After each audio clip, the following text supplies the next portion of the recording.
പ്രിയ മാതാപിതാക്കളെ, കലാസ്നേഹികളെ, എല്ലാവർക്കും എൻ്റെ ഹൃദയം നിറഞ്ഞ നമസ്കാരം. മലയാള സാഹിത്യ തറവാട്ടിലെ അക്ഷരത്തമ്പുരാൻ ആരാധ്യനായ ടി വാസുദേവൻ നായർക്ക് പ്രണാമം. മതങ്ങളാൽ കെട്ടിയൊരുക്കിയ നാടാണ് ഭാരതം. ലോകത്ത് രക്തച്ചൊരിച്ചിൽ കൂടുതൽ നടന്നിട്ടുള്ളത് മതത്തിന്റെ പേരിലാണ്. പല രാജ്യങ്ങളും പ്രേതഭൂമിയായി മാറിയിരിക്കുന്നു. സ്വസ്ഥതയും സമാധാനവും കണി കാണാനില്ല. അസഹിഷ്ണുതയുടെ ഉറവിടങ്ങളായി മനുഷ്യനും മതങ്ങളും മാറുന്നതാണ് കാരണം. വയലാർ പറഞ്ഞത് എത്ര ശരി. മനുഷ്യൻ മതങ്ങളെ സൃഷ്ടിച്ചു, മതങ്ങൾ ദൈവങ്ങളെ സൃഷ്ടിച്ചു. മനുഷ്യൻ മതങ്ങളും ദൈവങ്ങളും മനസ്സ് പങ്കുവച്ചു, മനസ്സ് പങ്കുവച്ചു. അതുകൊണ്ട് തന്നെ ഏതു മതമായാലും അവരുടെ ചില നിലപാടുകൾ പലപ്പോഴും പൊതുസമൂഹത്തിന്റെ സമാധാനം തന്നെ ഇല്ലാതാക്കും. ഒരു സാംസ്കാരിക നായകനോ കലാകാരനോ മതത്തെക്കുറിച്ചോ അവരുടെ ആചാരങ്ങളെക്കുറിച്ചോ വിമർശനപരമായൊന്നും പറഞ്ഞുകൂടാ, എഴുതിക്കൂടാ. പറഞ്ഞാൽ മറുപടി പറയുന്നത് വാളുകൾ, തോക്കുകൾ, ബോംബുകൾ. എന്തൊരു സ്ഥിതിയാണ്! സ്വാതന്ത്ര്യം കിട്ടിയ രാജ്യത്ത് അഭിപ്രായ സ്വാതന്ത്ര്യമില്ലെന്നും ജാതിഭേദം മതദ്വേഷം ഏതുമില്ലാതെ സർവരും സോദരത്വേന വാഴുന്ന മാതൃകാസ്ഥാനമാണിത്. ഭാരതത്തിന്റെ മന്ത്രാക്ഷരിയായി മാറേണ്ട വരികളാണ്. ഇതിന്റെ അർത്ഥം എത്ര വിശാലമാണ്! അതാരും മറക്കുവാൻ പാടുന്നതല്ല. മറന്നാൽ സംഭവിക്കുന്നതോ തോക്കുകൾ കഥ പറയും. അതെ, അതാണ് എന്റെ കഥയുടെ പേര്. ഇതൊരു സിനിമാ കഥയല്ല, എന്നാൽ ഒരു സിനിമാ തിരക്കഥാ രചയിതാവിന്റെ ചിന്തകളാണ് ഈ കഥ. മലയാള സാഹിത്യത്തിലും സിനിമാ ലോകത്തിലും അപൂർവമായ സംഭാവനകൾ നൽകിയ അനശ്വര പ്രതിഭയാണ് ശ്രീ ടി വാസുദേവൻ നായർ. അദ്ദേഹം എന്നും എഴുതാനുള്ള ഒരു കൃതിയാണ് അക്ഷരങ്ങൾ.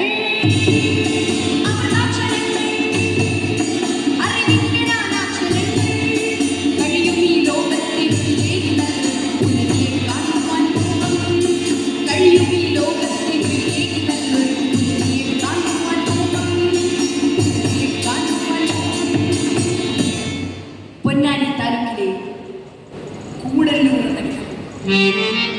അവിടെ 91 വയസ്സ് പ്രായമുള്ള തന്റെ എഴുത്തുമുറിയിൽ ചാർജ് എന്തോ ആലോചിച്ചിരിക്കുകയാണ്.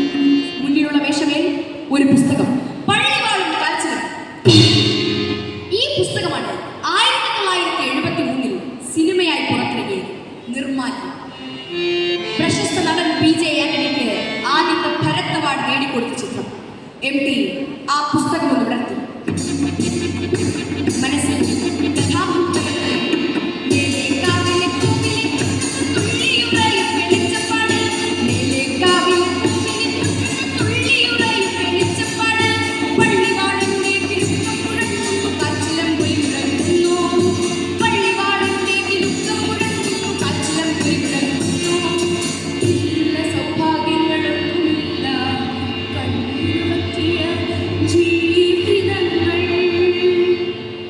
വെളിച്ചപ്പാടിന്റെ കഥ. തീർത്തും ദരിദ്രനായ ഒരു കുടുംബത്തിന്റെ തളർവാദം പിടിവിട്ട് കട്ടിലിൽ കഴിയുന്ന തന്റെ പിതാവിന്റെ കൈകളിൽ നിന്നുമാണ് വെളിച്ചപ്പാട് വാളും ചിലമ്പും ഏറ്റുവാങ്ങിയത്. പിന്നെ ഭഗവതിയുടെ ഉപാസകനായി കാലങ്ങളൊക്കെ കഴിഞ്ഞു. താഴ്ചയില്ലാതെ ഉയർച്ച ഒരിക്കൽ പോലും ഉണ്ടായിട്ടില്ല. എന്നാലും വെളിച്ചപ്പാടിന് ദേവിയോട് വഴക്കും പരിഭവവും. വെളിച്ചപ്പാടിനാകെ ദുഃഖമുള്ളത് തന്റെ കുടുംബത്തെക്കുറിച്ച് ആലോചിക്കുമ്പോഴാണ്. കാരണം നിത്യവൃത്തിക്ക് പോലും ബുദ്ധിമുട്ടുകയാണ് ആ കുടുംബം. എല്ലാം സഹിച്ചുകൊണ്ട് ഭാര്യ നാരായണി, വിവാഹപ്രായമെത്തിയ മകൾ അമ്മണി, തൊഴിലൊന്നുമില്ലാതെ മകനപ്പു, താഴെ 2 പെൺമക്കൾ. ഇതാണ് വെളിച്ചപ്പാടിന്റെ കുടുംബം. പരിതാപമേറിയ മാനസങ്ങൾ പരിഹാരമില്ലാതോഴറിടുന്നു. പൊരിയുന്ന വയറിന്റെ തീ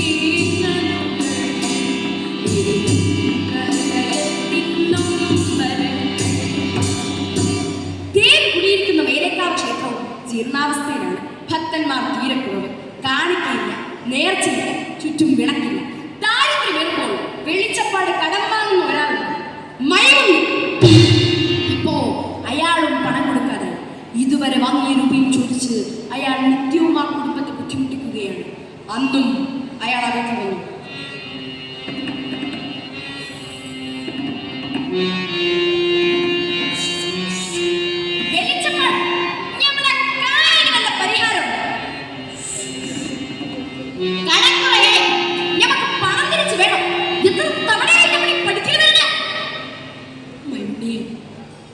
അമ്പലത്തിൽ ഗുരുതീരുകളുണ്ട്. അപ്പൊ കുറച്ച് ദക്ഷിണ വരും. പണം ഒരിക്കലും തരാതിരിക്കുന്ന മൈമുണ്ണിയെ കടം ഞാൻ വീട്ടും. ഇത്തരം മാനസിക പിരിമുറുക്കത്തിൽ കഴിയുന്ന വെളിച്ചപ്പാട് ഒരു ദിവസം വീട്ടിൽ കയറി വരുമ്പോൾ വാതുക്കൽ ഒരു പാത്രക്കച്ചവടക്കാരൻ വരാന്തയിൽ നിരത്തി വെച്ചിരുന്ന പള്ളിവാൾ, കാൽച്ചിലമ്പ്, അരമണി, മകൻ അപ്പു അവനതെല്ലാം തൂക്കി നിൽക്കാനുള്ള ഒരുക്കത്തിലാണ്. അപ്പോ എന്താ നീ കാണിക്കുന്നത്? കാലങ്ങളിലായി ഞാൻ സൂക്ഷിക്കുന്ന ഭഗവതിയുടെ പള്ളിവാളും കാൽച്ചിലമ്പും അരമണിയുമാണ്. ഇതൊക്കെ തൂക്കി നിൽക്ക്. എന്താ നിന്റെ ഭാവം? ദൈവമൊന്നും വിളിച്ചു വരുത്തേ. ഇറങ്ങടാ, ഇറങ്ങടാ, ഇറങ്ങാൻ. നമ്മുടെ മോൻ നാരായണി ഇതിലാരത് ഇനിമേൽ ഇവരെ ഇവിടെ കണ്ടുപോകരുത്. കരണം തടവിക്കൊണ്ട് അപ്പു പുറത്തിറങ്ങി. ആരോടും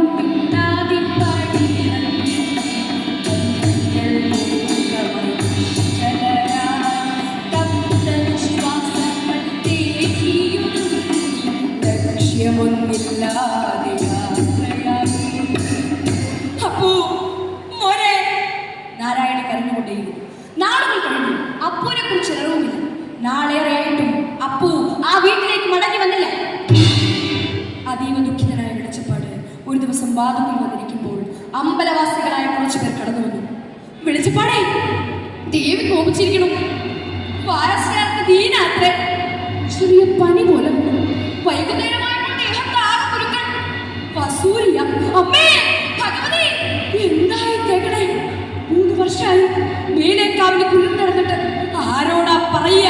അമ്മ ദാഹിച്ചിരിക്കുക. അതുകൊണ്ട് വേഗം കുരുന്ന് നടത്തുക. നാട് നടന്ന് പിരിച്ചായാലും വേണ്ടിയില്ല, നമുക്ക് കുരുന്ന് നടത്താം. ആളുകൾ വീടുകൾ കയറി ഇറങ്ങി ദേവി കോപം പറയുന്നു. ആളുകൾ വീടുകൾ കയറി ഇറങ്ങി ദേവി കോപം പറയുന്നു. മസൂരി വിത്തുകൾ പടരുന്നുണ്ടേ കുരുതിയൊരുക്കാം ജീവിക്കാൻ. മസൂരി വിത്തുകൾ പടരുന്നുണ്ടേ കുരുതിയൊരുക്കാം ജീവിക്കാൻ. ഭക്തജനങ്ങളെല്ലാം നാട്ടുപ്രമാണവും കരക്കാരില്ല. മേളവും തെയ്യവും താലപ്പൊലിയും അമ്പലപ്പറമ്പിൽ പന്തലും ചമയങ്ങളും ഗുരുതിക്കുള്ള കളവരും എല്ലാവർക്കും വേണ്ട നിർദ്ദേശങ്ങൾ വെളിച്ചപ്പാട് വീട്ടിലേക്ക്. നേരം സന്ധ്യ. പള്ളിവാളും കാൽച്ചിലമ്പും അരമണിയും എടുക്കണം. വാതിലിടന്ന് കിടക്കുന്നു. നാരായണി, അമ്മണിയെ, ആരായി സന്ധ്യക്ക് വാതിൽ പൊട്ടി അടച്ച് കിടക്കണേ? നാരായണി, അമ്മണിയെ, അസ്ത്രീകളെ പിടിക്കാൻ. വെളിച്ചപ്പാടിന്റെ ഉറച്ച ശബ്ദം കേട്ട് അടഞ്ഞ വാതിൽ തുറക്കപ്പെട്ടു. പുറത്തേക്ക് ഇറങ്ങി വന്നയാളെ കണ്ട് വെളിച്ചപ്പാട് സ്തംഭിച്ചു നിന്നു. മൈമുണ്ണി, താൻ പണക്കടം വാങ്ങിയ മൈമുണ്ണി. എന്റെ ഭഗവതി! ചുറ്റും കൊടുക്കാറ്റുയർന്നു. ചുറ്റും കൊടുക്കാറ്റുയർന്നു. ഭൂമിയും വാനവും കീഴ്മേൽ മറിഞ്ഞു. ഉള്ളതും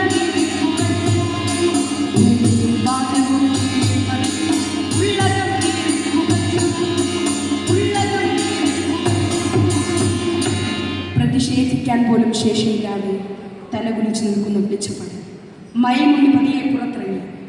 താൻ നൽകിയ പണത്തിന്റെ കടം തീർന്ന ഭാവം. ചുറ്റും നിശബ്ദത, നിശ്ചലത, നിസ്സഹായത. വീണ്ടും മുറിയിലേക്ക് നോക്കിയപ്പോൾ വെളിച്ചപ്പാട് കണ്ടു തന്റെ ഭാര്യ നാരായണി ചിതറിച്ച് തലകുന്നു. എന്തോ വലിയ അപരാധം ചെയ്ത മുഖഭാവം. അയാളുടെ നെഞ്ചിൽ തീ കത്തി. നാരായണി, എന്റെ 4 മക്കളെ പെറ്റത് നീ തന്നെയാണോ നാരായണി?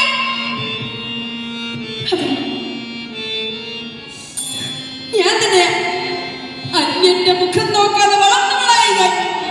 ഈ 42ാമത്തെ വയസ്സിൽ എന്നെ ഇങ്ങനെയാക്കിയത് നിങ്ങളാ.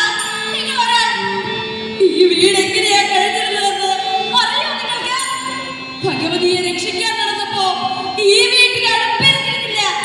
എന്റെ മക്കളെ വിശന്ന് കിടന്നപ്പോ ഭഗവതി കാശൊന്നും കൊണ്ടുവന്ന് തന്നില്ല. നാരായണ പൊട്ടി കരഞ്ഞുകൊണ്ട് താഴേക്കിരുന്നു. ഭാര്യയുടെ ദയനീയമായ വാക്കുകൾ കേട്ട് ആകെ തകർന്നുപോയ മനുഷ്യൻ വാളും ചിലമ്പും കയ്യിലെത്തി യാന്ത്രികമായി നടക്കുകയായിരുന്നു. തിരക്കേറിയ ക്ഷേത്ര പരിസരം തെയ്യക്കോലം നിറഞ്ഞാടുന്നു. അമ്പലക്കുളം വെളിച്ചപ്പാടുന്നു. കയ്യിൽ പള്ളിവാൾ. താലപ്പൊലിയെത്തിയ സ്ത്രീകളുടെ നിര ഇരുഭാഗത്തായി നിന്നു. അതിന് മധ്യഭാഗത്തായി നടന്നു ഓടിയ കൊച്ചവച്ച വെളിച്ചപ്പാട്. ആ ശബ്ദങ്ങളിൽ ആരോടോ പ്രതിഷേധവും പ്രതികാരവും. വേണം മുഴങ്ങി ആ ശബ്ദം ആകാശത്തെ പ്രകമ്പനം വിളിക്കുമ്പോൾ വെളിച്ചപ്പാട് അമ്പലനടയിലേക്ക് ഓടിക്കയറി.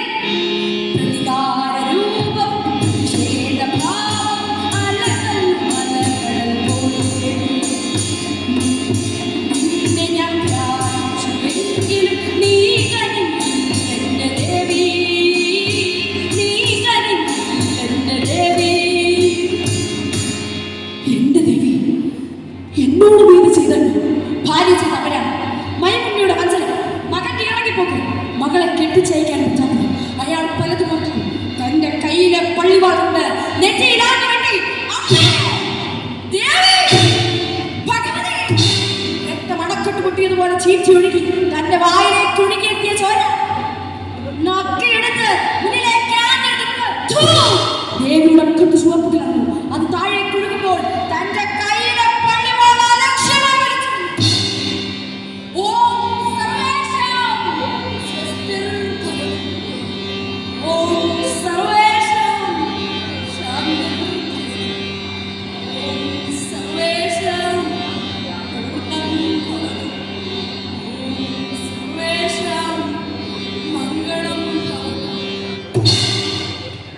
വെളിച്ചപ്പാട് തറയിലേക്ക് വീണ് മരിച്ചു. പ്രിയരെ, എംടി ആ കഥയിലൂടെ സഞ്ചരിക്കുകയായിരുന്നു. 51 വർഷങ്ങൾക്ക് മുൻപ് രചിക്കപ്പെട്ട ഒരു കൃതിയാണ്. ഇതെഴുതിയത് ഇന്നത്തെ സാഹചര്യത്തിലായിരുന്നെങ്കിൽ ഒരു ചോദ്യം: എംടി അവർ പണ്ടേ വകവരുത്തുമായിരുന്നില്ലേ? വർഗീയ കോമരങ്ങൾ ഓരോ മതത്തിലും അഴിഞ്ഞാടുകയാണ്. അതിന്റെ ഭാഗമായി എത്രയെത്ര കൊലപാതകങ്ങൾ ഈ രാജ്യത്ത് നടന്നു. സാഹിത്യകാരനായ കലബുർഗി, ചരിത്രാന്വേഷിയായ നരേന്ദ്ര ധാബോൽക്കർ, എഴുത്തുകാരനായ ഗോവിന്ദ് പൻസാര, പത്രപ്രവർത്തക ഗൗരി ലങ്കേഷ്, അവരുടെ നേരെ ഉതിർത്ത വെടിയുണ്ടകൾ വീണ്ടും ശക്തി പ്രാപിക്കുകയാണ്. ഇതെല്ലാം ചർച്ചയുണ്ട്. എംടി തന്റെ മുന്നിലുള്ള നോട്ട്ബുക്കിൽ എന്തോ എഴുതാനൊരുങ്ങുമ്പോൾ ഒരശരി: എന്തു നീ എഴുതണം എഴുതണം വരികളും വരകളും എന്തു നീ എഴുതണം എഴുതണം വരികളും വരകളും ഞങ്ങൾ ചൊല്ലാം. അല്ലാതെ നിന്നെ തൂലിക ശബ്ദിച്ച തോക്കുകൾ നിന്നോട് കമ്പറയും. അല്ലാതെ നിന്നെ തൂലിക ശബ്ദിച്ച തോക്കുകൾ നിന്നോട് കമ്പറയും. തോക്കുകൾ നിന്നോട് കമ്പറയും. എന്നും ഭയമില്ലാതെ എംടി പേനകയെടുത്തു. മനസ്സിൽ ONVയുടെ കവിത മുടങ്ങുന്നു. നീ കത്തി ജ്വലിച്ചില്ലെങ്കിൽ ഞാൻ കത്തി ജ്വലിച്ചില്ലെങ്കിൽ ആരാണ് ഈ പിന്തുടർന്ന് പിടിക്കുക? നമ്മിലൊരാളിന്റെ നിദ്രയ്ക്ക് മറ്റേയാൾ കണ്ണിമ ചിമ്മാതെ കാവൽ നിന്നിരുന്നു. ഇനി ഞാൻ ഉണർന്നിരിക്കാം, നീ ഉറങ്ങുക. അതേ മിത്രമേ, നീ ഉറങ്ങുക, ഞാൻ കാവലിരിക്കാം. ഞാൻ പിഴിയടയ്ക്കുമ്പോ നീ ഉണർന്നിരിക്കണേ. ഈ കഥ ഇവിടെ പൂർണ്ണമാകുന്നു. നന്ദി.